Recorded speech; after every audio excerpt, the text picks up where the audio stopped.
কেমন আছে ছাত্রছাত্রীরা? আজকে তোমাদের জন্য নিয়ে এসেছি আরেকটি ভিডিও যেখানে একটি চ্যাপ্টার কভার করব। নাম হচ্ছে ইন্ট্রোডাকশন টু এক্সেল 2016। তো ভিডিওটি শুরু করা যাক। ভিডিওটা শুরু করার আগে আরেকটা কথা বলে রাখি যে প্রত্যেকটা ভিডিও পরপর দেখতে থাকবে এবং দরকার পড়লে বা বারবার দেখবে, যাতে করে তোমরা সহজে বুঝতে পারো।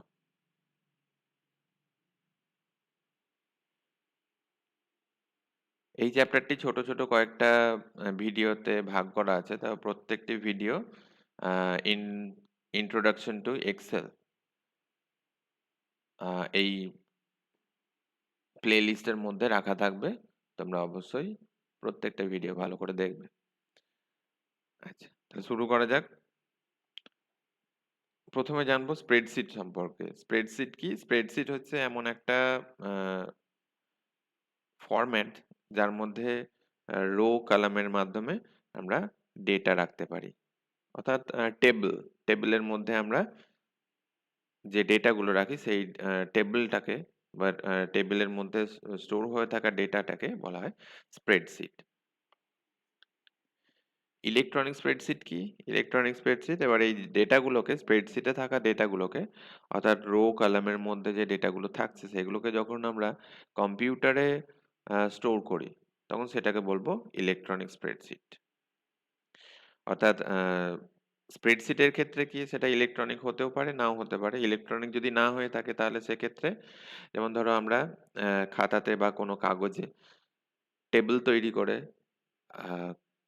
ডেটা কিছু লিখে রাখি, সেরকম হতে পারে, এটাকে নর্মাল স্প্রেডশিট বলবো। আর যদি সেই সেম ডেটাটাই টেবিলের আকারে কম্পিউটারের মধ্যে স্টোর করে রাখি তাহলে সেটা বলবো ইলেকট্রনিক স্প্রেডশিট। তো কয়েকটা এক্সাম্পল এখানে দিয়েছি, যেমন Microsoft Excel, Google Sheet, LibreOffice Calc, আর হচ্ছে অ্যাপ নাম্বারস। এই কয়েকটা পপুলার স্প্রেডশিট আছে সফটওয়্যার। তো মাইক্রোসফট এক্সেল মাইক্রোসফট কোম্পানির তৈরি এবং এটা উইন্ডোজ অপারেটিং সিস্টেম ও ম্যাক অপারেটিং সিস্টেমে আমরা ব্যবহার করতে পারি। গুগল শিটস, এর জন্য কোনো নির্দিষ্ট অপারেটিং সিস্টেম লাগবে না। আমরা ওয়েবসাইটের মাধ্যমে, গুগলের ওয়েবসাইট আছে, সেই ওয়েবসাইট থেকে আমরা আহ, এই গুগল শিটকে অ্যাক্সেস করতে পারবো। অর্থাৎ যে কোনো অপারেটিং সিস্টেম থেকে অ্যাক্সেস করতে পারি, সেটা উইন্ডোজ হোক, ম্যাক ওএস হোক বা লিনাক্স, অথবা মোবাইলের অ্যান্ড্রয়েড অপারেটিং সিস্টেম থেকেও আমরা গুগল শিটকে অপারেট করতে পারি। লিব্রা অফিস ক্যালক, এটা হচ্ছে একটা স্প্রেডশিট সফটওয়্যার যার মাধ্যমে আমরা ডেটা স্টোর করতে পারি। আচ্ছা, তো এই লিব্রিঅফিস ক্যালকটা Windows operating system, Linux operating system support করে থাকে। অ্যাপল নাম্বারস হচ্ছে ম্যাক ওএস বা আইওএস সাপোর্ট করে থাকে। ম্যাক ওএস অর্থাৎ অ্যাপেলের অপারেটিং সিস্টেম, যেটা ডেস্কটপ বা ল্যাপটপের মধ্যে থাকে, এবং আইওএস হচ্ছে অ্যাপেলের মোবাইলের অপারেটিং সিস্টেম, যেটা কোনো অ্যাপেল মোবাইলে থাকে। নেক্সট হচ্ছে ফিচার্স অফ এক্সেল। এক্সেলের ফিচারগুলি কি কি?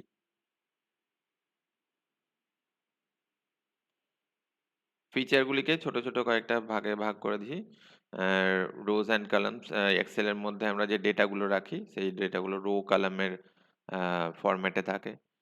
ফর্মুলাস, ফর্মুলা বলতে যার মাধ্যমে আমরা কোনো ক্যালকুলেশন করতে পারি এক্সেলে।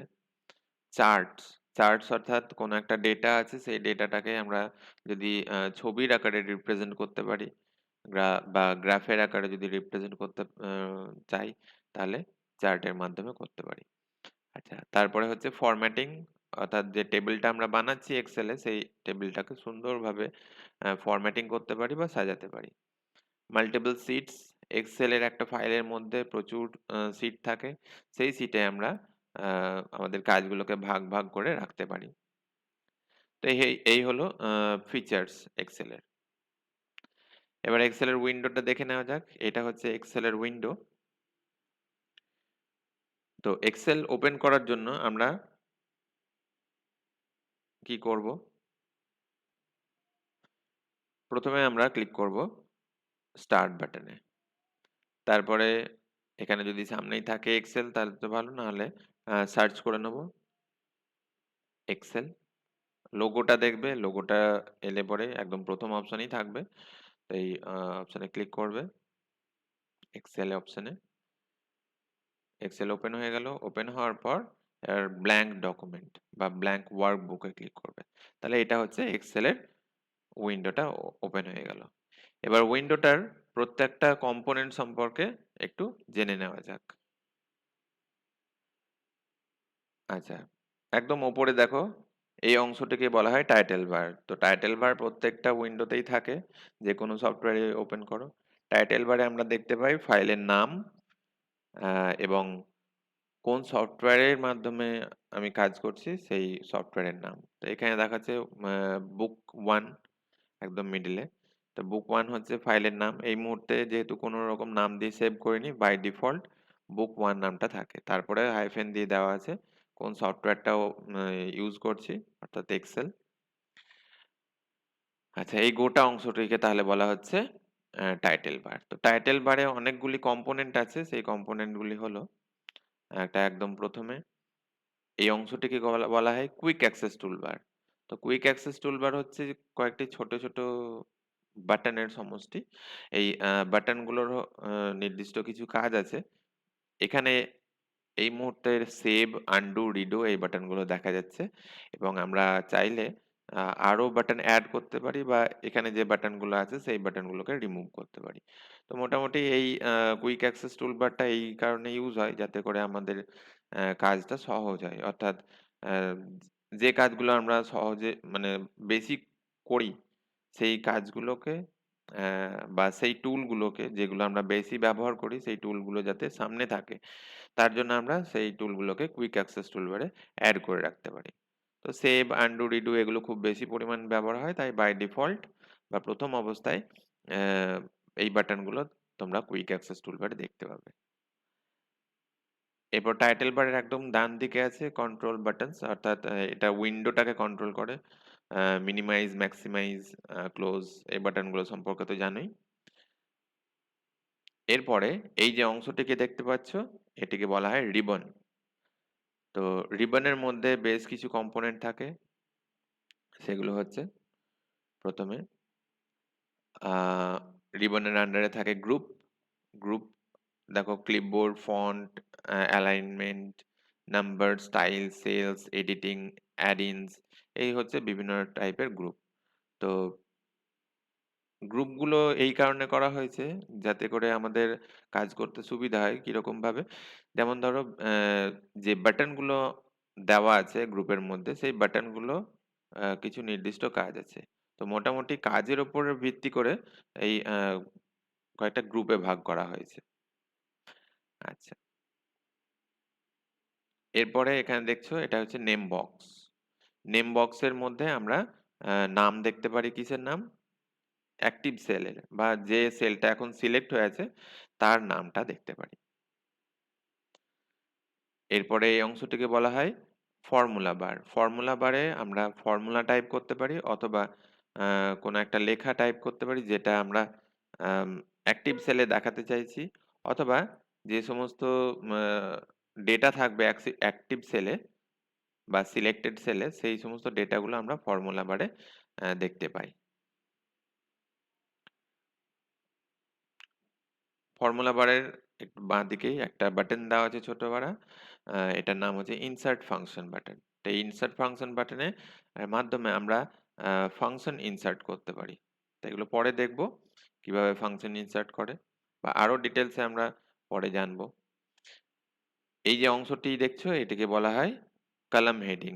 তো হেডিং গুলো এ বি সি ডি এই নাম্বার দিয়ে চিহ্নিত, এই অ্যালফাবেট দিয়ে চিহ্নিত করা হয়ে থাকে। এরপরে বাম দিকে যে অংশটি দেখতে পাচ্ছ এটা হচ্ছে রো হেডিং। রো হেডিং এর মধ্যে আমরা কিছু নাম্বার দেখতে পাবো, অর্থাৎ এটা হচ্ছে রো নাম্বার, কতগুলো রো আছে এই মুহূর্তে এখানে দেখতে পাচ্ছি আমি। তাহলে 1 নাম্বার রো, 2 নাম্বার রো এরকম করে দেখাচ্ছে। কলাম হেডিং এবং রো হেডিংটা আমাদের খুবই প্রয়োজনীয়, কারণ এই হেডিং এর মাধ্যমেই আমরা ক্যালকুলেশন করতে পারবো। এরপরে একদম নিচে আছে সিট ট্যাব। সিট ট্যাবের মাধ্যমে আমরা দেখতে পাবো যে আমরা এখন কোন সিটে আছি, অথবা কতগুলি সিট আছে এবং সিটগুলির মধ্যে কি থাকতে পারে সেই সমস্ত কিছু আমরা এখান থেকে জানতে পারি। আচ্ছা, আমরা ইচ্ছা করলে নতুন সিট অ্যাড করতে পারি। এর ঠিক পরেই বাটন দেওয়া হয়েছে নিউ সিট বাটন। তো এই বাটনটার ক্লিক করলে নতুন একটা সিট অ্যাড হয়ে যাবে। এর পরের অপশন ভিউ বার। ভিউ বারের মাধ্যমে আমরা এক্সেলের ভিউটাকে চেঞ্জ করতে পারি। তো এখানে আপাতত ৩ টে বাটন দেওয়া আছে। তো ৩ টে বাটনের মাধ্যমে ৩ রকম ভাবে ভিউটা দেখতে পারি। এক্সেলে যে ওয়ার্কশিট ওপেন হয়েছে বা যে ফাইলটা ওপেন হয়েছে, সেই ফাইলের ৩ রকমের ভিউ আমরা এখান থেকে সেট করতে পারি। এর পরের যে অপশনটি আছে জুম কন্ট্রোল। জুম কন্ট্রোল অর্থাৎ সিটটাকে জুম করে দেখতে চাই না জুম আউট করে দেখতে চাই, সেটা এখান থেকে কন্ট্রোল করতে পারি। তো এই হলো এক্সেলের উইন্ডোর প্রাথমিক ধারণা। আচ্ছা, এবার একবার এক্সেল উইন্ডোতে আরো কিছু জিনিস জেনে নেওয়া যাক। তা দেখো এক্সেল উইন্ডোর যে একদম আহ, যে টেবিলটা দেওয়া আছে, এই টেবিলের মধ্যেই তোমাদেরকে সমস্ত কাজ করতে হবে। এখানে প্রচুর সেল দেওয়া আছে। সেল হচ্ছে এই এক একটা বক্সকে এক একটা সেল বলা হয়। এখন যে সেলটা সিলেক্ট হয়ে আছে দেখো, এই সেল এই সেলের অ্যাড্রেসটা বা এই সেলের নামটা তোমরা দেখতে পাবে নেম বক্সে। এটা হচ্ছে নেম বক্স। নেম বক্সের মধ্যে এখন দেখাচ্ছে A1। অর্থাৎ প্রত্যেকটা সেলের একটা অ্যাড্রেস আছে বা একটা নাম আছে। সেই নামটা কিভাবে দেওয়া হয়ে থাকে, যেমন ধরো এই সেলটা, এই সেলটাকে আমি বলবো D6। ডি হচ্ছে কলাম লেটার, আর 6 হচ্ছে রো নাম্বার। তারপরে এটা ধরো, এখানে এটার অ্যাড্রেস বা নেম হচ্ছে C14। এবার বলো তো দেখি এটার অ্যাড্রেস কত। এটার অ্যাড্রেস বা নেম হচ্ছে L6। আচ্ছা, এবার একটা কথা বলে রাখি যে যে সেলগুলো আমরা সিলেক্ট করছি, যেমন এই সেলটা এখন সিলেক্ট হয়ে আছে। সিলেক্ট হয় কি করে? কোন একটা সেলের উপর ক্লিক করলেই সিলেক্ট হয়ে যাবে। আমরা একাধিক সেলও সিলেক্ট করতে পারি। এরকম করে ক্লিক করে ড্র্যাগ করব, তাহলে একাধিক সেল সিলেক্ট হয়ে যাবে। তো যে সেলটা সিলেক্ট হয়ে আছে সেই সেলটাকে বলা হয় অ্যাক্টিভ সেল। তো অ্যাক্টিভ সেলের অ্যাড্রেসটা বা নেমটা তোমরা দেখতে পাবে নেম বক্সে। তো এখানে নেম বক্সে দেখা যাচ্ছে। তাহলে এখানে কলাম লেটারটা এবং রো নাম্বারটা খুবই প্রয়োজনীয়, বুঝতে পারছো? আচ্ছা, এরপরে যে পাশে ফর্মুলা বার আছে, ফর্মুলা বারে আমরা কিছু যদি টাইপ করি, সেই লেখাটা আমরা অ্যাক্টিভ সেলে দেখতে পাবো। ধরো আমার নাম লিখলাম, তাহলে এই লেখাটা আমার নামটা অ্যাক্টিভ সেলেও আমি দেখতে পাচ্ছি। অথবা যদি আমি ফর্মুলা বারে কিছু নাও লিখি, আহ, ধরো অ্যাক্টিভ সেলে মানে যে একটা সেলে ক্লিক করলাম, সেই সেলে যদি আমি কিছু লিখি, সেই লেখাটাও আমি ফর্মুলা বারে দেখতে পাবো।